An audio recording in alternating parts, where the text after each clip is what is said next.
as you say, a mastermind, smell the money as you walk into Absolutely, a stinky property, yeah. and that's certainly what I've done a lot of the time. People look at the big cities and obviously there's lots of demand there, but there's lots of competition, whereas if you pick a satellite town, which is what you've really done, there's probably a lot smaller population, but there's a lot less competition because everyone's looking at the big city. I don't think property is that difficult. I don't think it's easy, but I think it's actually quite straightforward. But so just people, human nature is they just overcomplicate things. And so they think, well, I'm going to sell this thing, and then if you know them in your right place, you can help them, right? Very common, actually, that. Manage a few properties very much part-time, and then as you get more, as you had, that does take more time. But I got to the point where I realised I was spending so much time managing, I didn't have the time to go and buy. And buying is where I make the money, right? Absolutely every single one of my deals has been on and then off and then back on again. Right. Absolutely every single one. So it would have been very easy to have no deals if you hadn't persisted and followed up. Hello and welcome to this episode of the Property Magic Podcast, in which I have a very special guest. We talk all about his property investing and portfolio. So welcome to Stephen Blunston. How are you? Fantastic. Thank you. Really well, Simon. Thank you very much. Well, thanks so much for coming in, and you've got an incredible story we're going to share with everyone. I think it's going to be lots of learning points for anyone who wants to be a more successful investor. And so we'll get into detail later on, but you're in a 100k club, Stephen, so you're making well over £100,000 from your property. I know you reinvest a lot of that. We do, certainly. To build the portfolio, but it's an amazing achievement. But let's go back a little bit and tell people about what you did before property and then how you got into property. So prior to investing in property, I was in the military. So I'd joined the military in my early 20s. And it was something that I really enjoyed. Really did enjoy the military. But I kind of got to a point whereby I'd met my now wife, and she was pregnant, and it was like, right, this career cannot necessarily continue. So I decided I needed to leave and look to do something else. Okay. And did you always have an interest in property, or was it just something you? Yeah, definitely. I think I'm not even quite exactly sure when it started, but I always loved Homes Under the Hammer, and I always had a real passion for property, and I think Homes Under the Hammer really helped to kind of facilitate that. I was always, love like Victorian properties, love looking at properties, and investing in property is something that I really wanted to get into, and ideally create a career for myself in. Yeah. Okay. Because often when people leave the forces, they often think, okay, what do I do now, right? And sometimes they have a vocation, but often they have a complete change of track, which is what you've done, really. Yeah. So when I actually left the military, I had to get a normal job quite quickly. I ended up working for a local utility company in Coventry, but it became very apparent quite quickly that going from the military to working in an office was not for me. No. And I'd at that point, I'd right at the end of my military career, I'd kind of bought one property, wanted to do more, but didn't really know where to go. Yeah. And so how did you find out about Mastermind and PIN and all those things?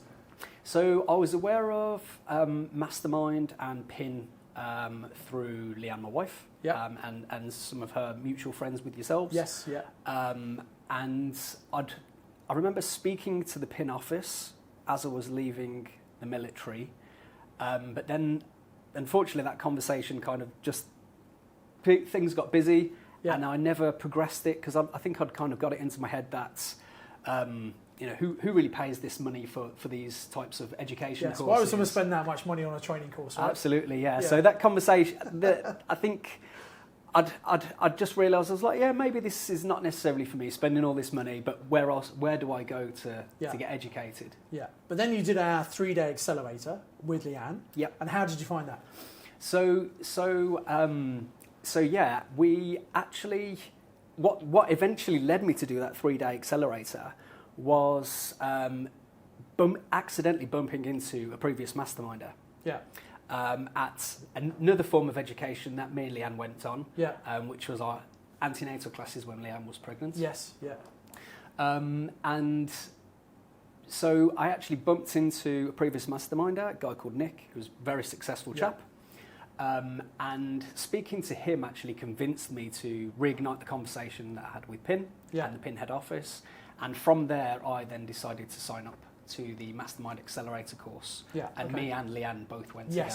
And how important is it, do you think, to bring your partner on something like this?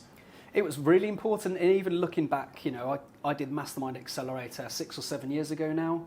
And even now, Leanne's retained all of that information. So whenever I'm talking to Leanne about different properties or she knows what you're doing, she's up to speed, feels included. Absolutely.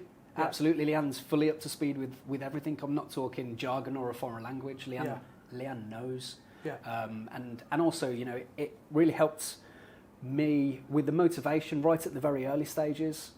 Because Leanne's been very supportive, extremely supportive. And I think if Leanne hadn't done that initial training with me, that support wouldn't necessarily have been there over the last few years when things have got quite rather challenging or, you know, deals get a little bit sticky. So having that initial support right from the start was pivotal. I think because obviously you have to put time and effort in to get good results, and that's sometimes time away from the family.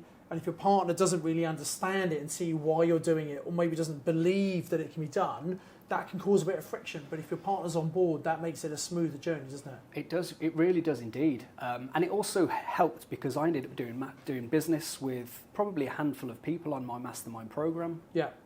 And this is something that I'm very passionate about. That when you do business with somebody, it's quite personal. So it really helped that a lot of these people had already had kind of FaceTime with Leanne, my wife, as well as me, so they knew a little bit more about who I actually am as a person. Definitely. And then obviously you went on to do Mastermind and you've been incredibly successful. So let's talk about, what do you think the secret of your success is, and what are some of the strategies that you've decided to use? The secret to my success, that's a great question. So one of the things that I do, possibly a little bit differently to most, is I decided to focus on a very specific area, not worry too much about this type of strategy that I was going to go in with, but really focus on a relatively small area. I think sometimes what I see some newer property investors, maybe the trap that they can maybe fall into is they'll look at want to find a rent-to-rent deal or a HMO deal, and they'll be like, well, I'm looking at Birmingham.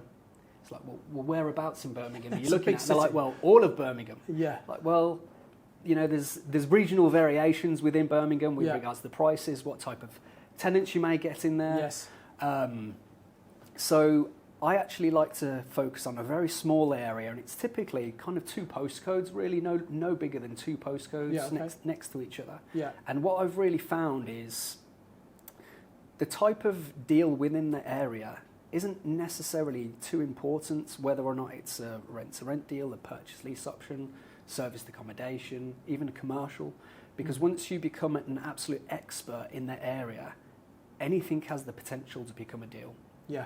Because you'll know whether something's a deal pretty much straight away without really needing to have it run it through a spreadsheet. So I guess once you've got the awareness of all the strategies, you then look for that motivated seller and work out, okay, they're motivated, the property they've got, what strategy would that fit into? That's more your approach. Absolutely. And I think that's good, because otherwise, I mean, it's good to have clarity on what you want to do, but if you're too focused, I'm just doing HMOs, you might miss all the great opportunities that are there right in front of you, but you don't see them because you're blinkered, you just look at the HMOs. Absolutely. Yeah, you find that, I find that, you know, and I initially, for the first few months, I found myself falling into that trap.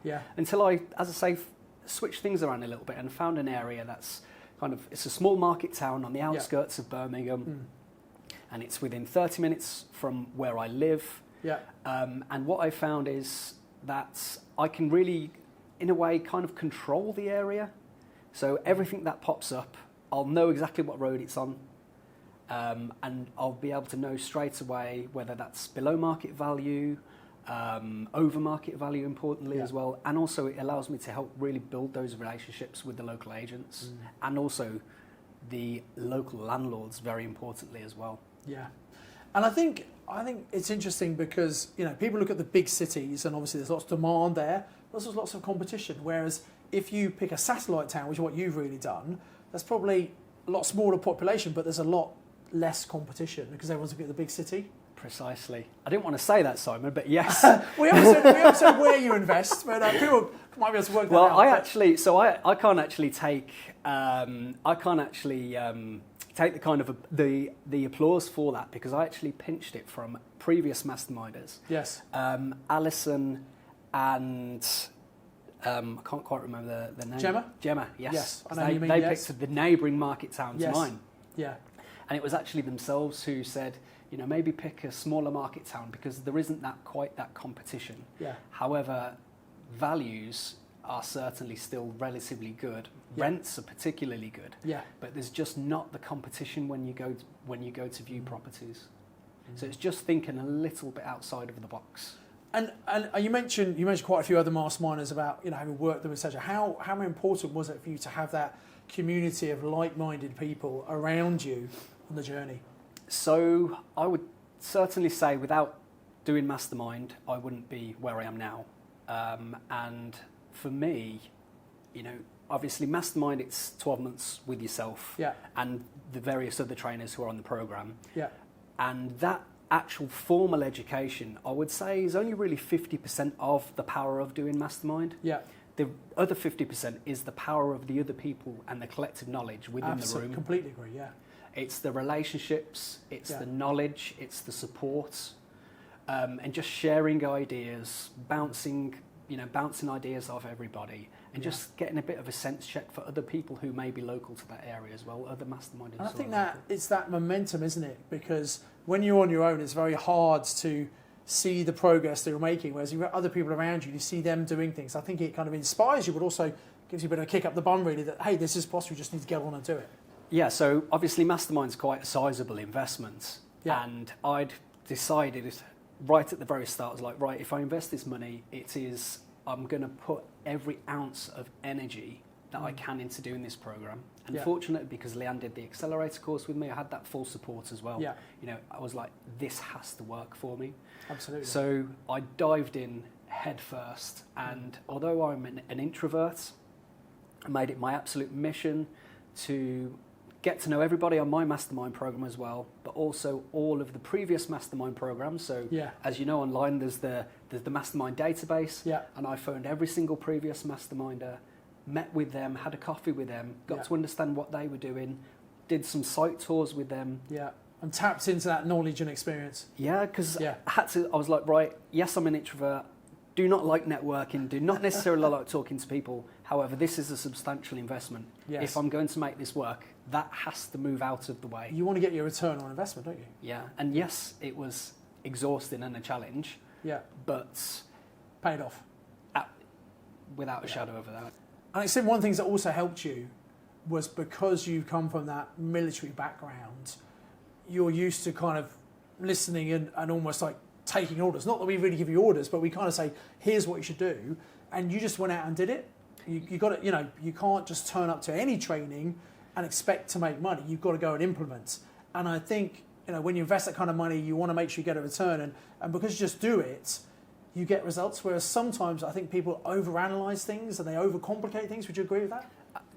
Certainly. So I think like the mastermind teaching is straightforward. It really is quite simple. We try and simplify it deliberately. But people over strategize and overcomplicate it for themselves. Yeah. They'll think, I haven't journaled enough about this, or I haven't really worked out exactly which particular strategy I want to do, and that they'll keep tripping themselves up from that point of view. Whereas in reality, what they actually just need to do is just speak to a estate agent, go and view some properties, make some offers, walk the streets, go to networking events. But people they're too busy looking through the wrong doors. Yeah. I think actually, I don't think property is that difficult. I don't think it's easy, but I think it's actually quite straightforward. But say just people, human nature is they just overcomplicate things. Yeah, too much time in our dare I say it, too much time in our own heads, kind of overcomplicating things for us, thinking a lot about the what ifs. What if this goes wrong? What if that goes wrong? Whereas in fact, it is really quite straightforward to do. Yeah. So I know you've done lots of different things. You've got single lets, you've got HMOs, you've got SA. What's your favourite strategy if you had to pick one? My favourite strategy, I certainly would say it's buy-to-lets. Yeah. Particularly. Why is that? So where I invest, buy-to-lets work from a cash flow point of view. Yeah. And the deals are certainly still there for me. So this is in the Midlands.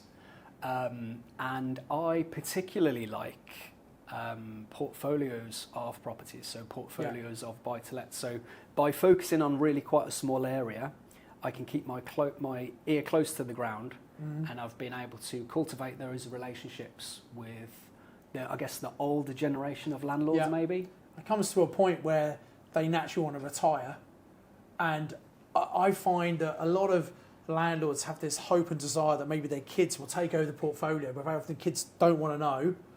And so they think, well, I'm going to sell this thing. And then if you know them and you're in the right place, you can help them, right? Very common, actually, that I find retiring landlords' children don't really want to necessarily inherit sometimes, particularly some of the noisier strategies. Yes.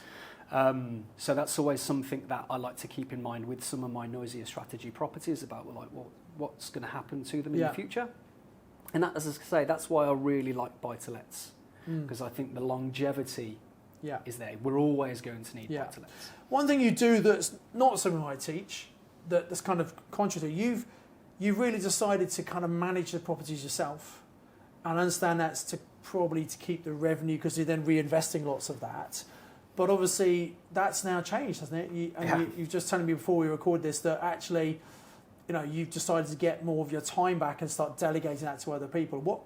Tell us about that and what kind of change is that going to make for you? Yeah, so right from the outset, cash flow was very important to me, because something else that you do teach on Mastermind Simon is not to quit your job whilst you're in Mastermind. Yeah, but I guess when you started, you didn't have a job, so you had to make the cash flow, right? Absolutely, yes. So the cash flow was very important to me.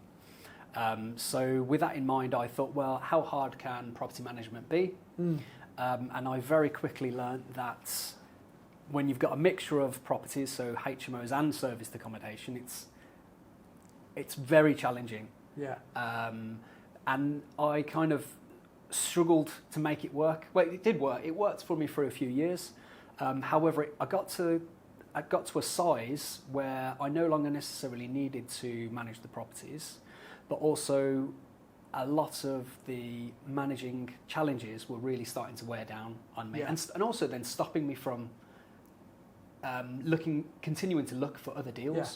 So in fact, a huge opportunity cost, because I had that when I, as most people start managing their own properties, and you can absolutely manage a few properties very much part-time, and then as you get more, as you had, that does take more time. But I got to the point where I realised I was spending so much time managing, I didn't have the time to go and buy.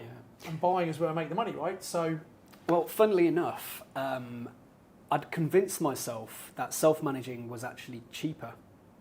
Right. However, with the team and with some of the suppliers that we'd been using for a number of years, I'd not really been renegotiating some of those contracts that we had. Yeah. And also the software, it's all very expensive. So funnily enough, even though we've handed it off to managing agents, my costs are at worst going to be the same. If not, I'm actually going to be generating more cash flow. Back. Yeah. Yeah. So I'm really kicking myself if I am completely honest. Took you a few years to get the message, but you should have listened earlier, Stephen. I should have. I absolutely should have. Yeah.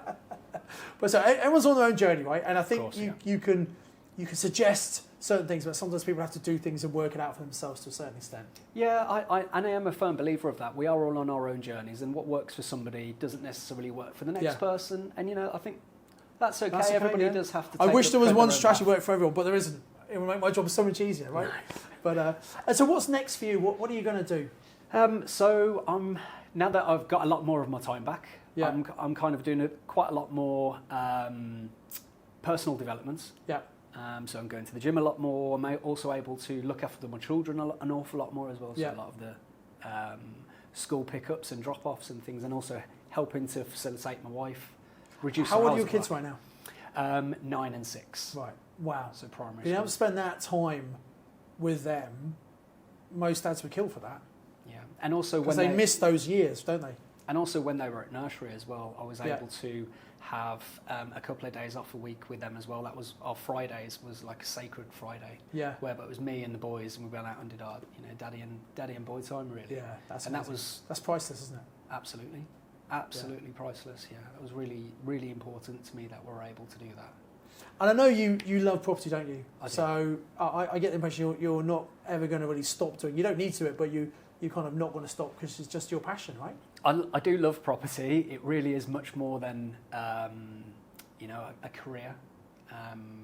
I love property, particularly Victorian property. It's got a real, I'm like in awe looking at a lot of grade 2 and grade 1 listed buildings a lot of the time. They're beautiful, aren't they? Yeah, they Magnificent, really really. are. It's what I Yeah. typically always try my hardest to go for. And at the moment, I'm looking at purchasing some portfolios off retiring landlords. Yep. And there's a few that I have my eyes on, but they can certainly take a while to negotiate. But I've got the time. Yeah, portfolios can be difficult, and we talked earlier about kind of deals come and go, and I think that's a really important point I want to help everyone with. I think people sometimes make an offer, gets rejected, and they forget about it, but we know one of the best things you can do is follow up. Absolutely every single one of my deals has been on and then off and then back on again. Right.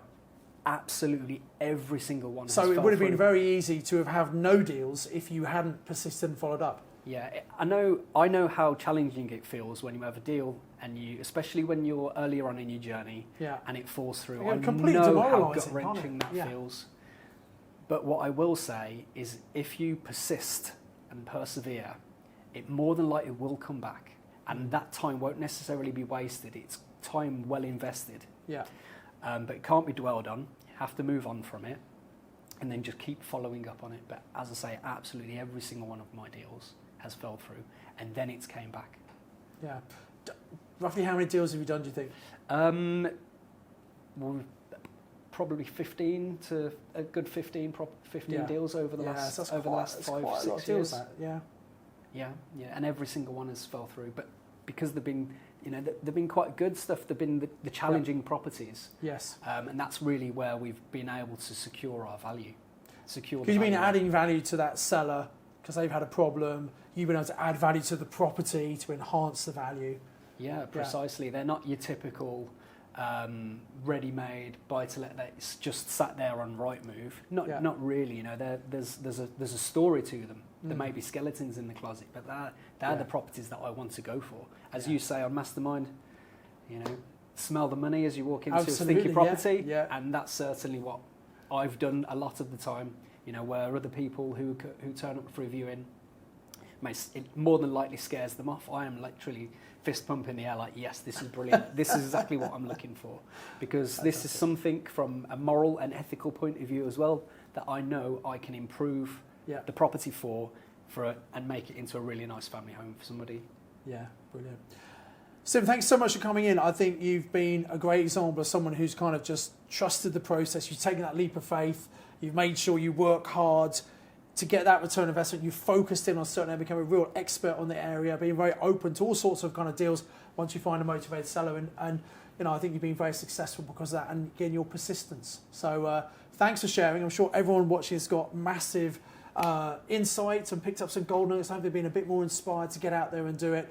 So if you've enjoyed watching this video, please like the video, come and subscribe to the channel and hit the bell icon to make sure you're notified anytime a new video comes out. And if you're listening to this podcast, why not make sure you subscribe so every Tuesday you get notified when a new episode comes out. Until next time, I encourage you to invest with knowledge, invest with skill.